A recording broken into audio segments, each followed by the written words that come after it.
What's going on, Guardians? It's Tizzle here. Today I'm answering the question I am sure many of you want to know: does the Lament work with Disrupting Blade to stun Overload champions? First off, let's have a look at the Lament. It has the intrinsic trait Banshee's Wail. Hold block to rev the blade. Increase damage, shield bypass, and add shield piercing to all attacks.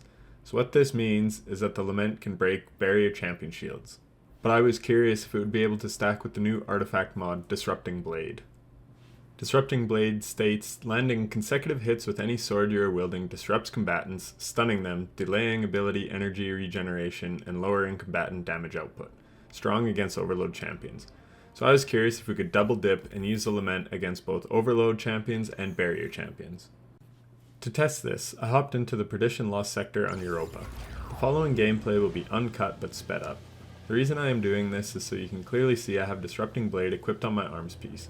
When I spawned in, I noticed that the Overload symbol was next to my SMG, but only the anti-barrier symbol was next to the Lament. I had my doubts that this would work, as last season I was hoping Ariana's Vow would be able to be used as both an unstoppable hand cannon as well as an anti-barrier hand cannon. Sadly, it seems Bungie does not allow weapons to be dual purpose. And that's kind of unfortunate in my opinion. It is hard enough to use a sword in Grandmaster content, so this would have been a good opportunity to allow the community to come up with some creative, high-risk, high-reward builds. As well, all the weapons with perks that work against champions are all exotics, so this would give the Lament or Ariana's Vow a leg up over other swords or hand cannons in high-end PvE content. That's just my thoughts on it.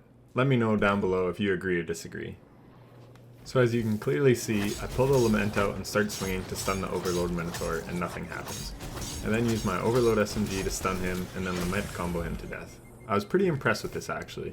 With the recent sword nerf, I knew the Lament was still good obviously, but I was very impressed that it could one-shot a Minotaur when I am 8 levels under recommended power.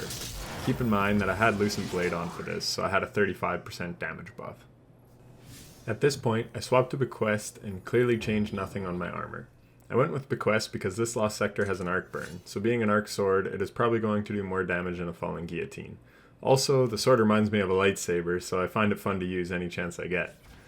I then rinse repeat what I did earlier. I clear out all the trash ads and then try and sword the Minotaur to stun him. The perk works as intended. You can even see on the left side of the screen it says Overload Blade when I hit him. Again, I had on Lucent Blade and the Arc Burn, so this sword is hitting for very heavy damage.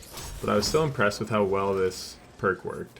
When you are at level this season, this will be a very good perk to run, especially paired with Passive Guard to give you extra damage resistance from combatants while wielding a sword.